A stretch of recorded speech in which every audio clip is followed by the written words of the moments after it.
আমি এমন একটা রেসিপি আপনাদের সাথে শেয়ার করব, যেটা খেয়ে আপনাদের বাড়িতে আসা অতিথিরাও আপনাকে জিজ্ঞাসা করতে ভুলবে না যে আপনি এই রেসিপিটা কী করে বানিয়েছেন। এতটাই খেতে টেস্টি হয়। এই রেসিপিটা শুধু টেস্টি নয়, বানানোও ইজি। বাড়িতে থাকা মাত্র কয়েকটি উপকরণ দিয়ে ইজিলি বানিয়ে নিতে পারবেন। তো চলুন, বেশি দেরি না করে শুরু করছি আমার আজকের এই ইজি অ্যান্ড টেস্টি রেসিপি। নমস্কার, আমি পিনু। কুক উইথ পিনুতে আপনাদের সবাইকে স্বাগত। এই রেসিপিটা বানানোর জন্য সবার প্রথমে আমি একটা বোলের মধ্যে নিয়ে নিচ্ছি 3 কাপ চিনি।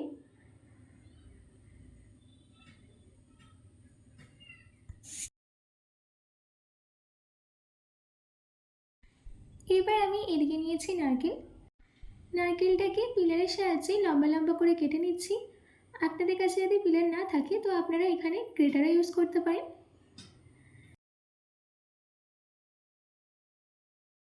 দেখুন, সব নারকেল লম্বা লম্বা করে কেটে নেওয়া হয়ে গেছে। এবার আমি এই নারকেলটাকে সাইডে রেখে দিচ্ছি। এইদিকে আমি একটা গ্যাসের উপরে পাত্র বসিয়ে নিয়ে তার মধ্যে দিয়ে দিচ্ছি 200 গ্রাম আখের গুড়। আপনারা এখানে আখের গুড়ের বদলে খেজুর গুঁড়ো ব্যবহার করতে পারেন। এবার এই গুড়ের মধ্যে দিয়ে দিচ্ছি 1 কাপ পরিমাণে জল। আমি যেই বাটিতে গুড় নিয়েছিলাম সেই বাটিতে করে দিয়ে দিচ্ছি জল।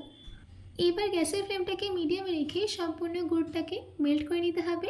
গুড়টা মেল্ট হয়ে গেলে গ্যাসের ফ্লেমটাকে অফ করে দিতে হবে। এর থেকে বেশি রান্না করার দরকার নেই। দেখুন, আমাদের এখানে সম্পূর্ণ গুড় মেল্ট হয়ে গেছে। এবার আমি গ্যাসের ফ্লেমটাকে অফ করে দিয়ে সাইডে রেখে দিচ্ছি। এইদিকে একটা কড়াইয়ের মধ্যে দিয়ে দিতে হবে 1 চামচ ঘি। ঘিটা সম্পূর্ণ গরম হয়ে গেলে দিয়ে দিতে হবে কেটে রাখা আমন্ড আর কাজু। আমন্ড আর কাজুটাকে কিছুক্ষণের জন্য ভেজে নিচ্ছি।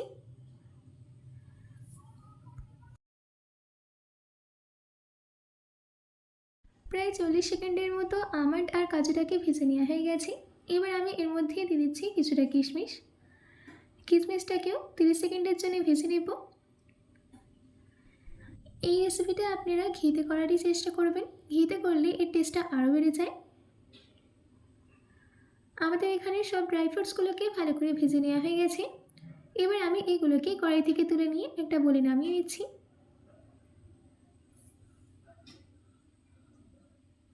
সব ড্রাই ফ্রুটসগুলোকে নামিয়ে নেওয়া হয়ে গেছে।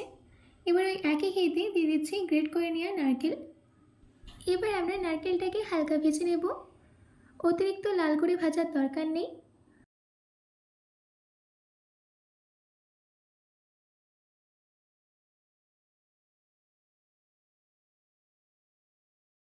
দেখুন, আমাদের নারকেলের মধ্যে একটা হালকা কালার চেঞ্জ হয়ে এসেছে। এবার আমি এই নারকেলগুলোকে তুলে নিয়ে একটা প্লেটে নামিয়ে নিচ্ছি।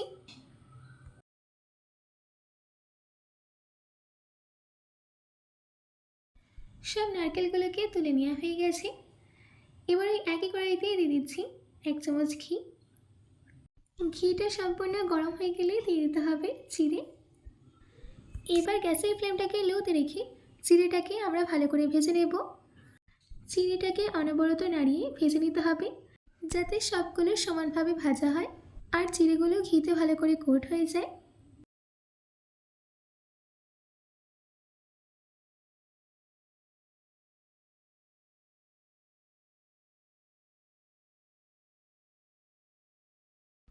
আমাদের এখানে চিড়েটা কিন্তু একদম মুচমুচে হয়ে গেছে আর কালারটাও হালকা চেঞ্জ হয়ে গেছে। এবার আমি এই স্টেজে এর মধ্যে অ্যাড করে দিচ্ছি আমাদের গুড়ের রস, যেটা আমরা রেডি করে রেখেছিলাম। গুড়ের রসটা দেওয়ার সাথে সাথেই ভালো করে মিশিয়ে নিতে হবে।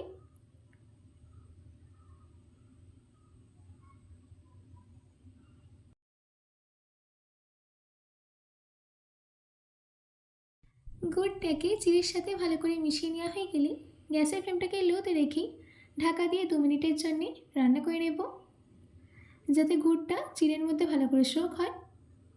2 মিনিট বাদ ঢাকাটাকে খুলে নিয়ে আবারও ভালো করে চিড়েটাকে মিশিয়ে নিতে হবে।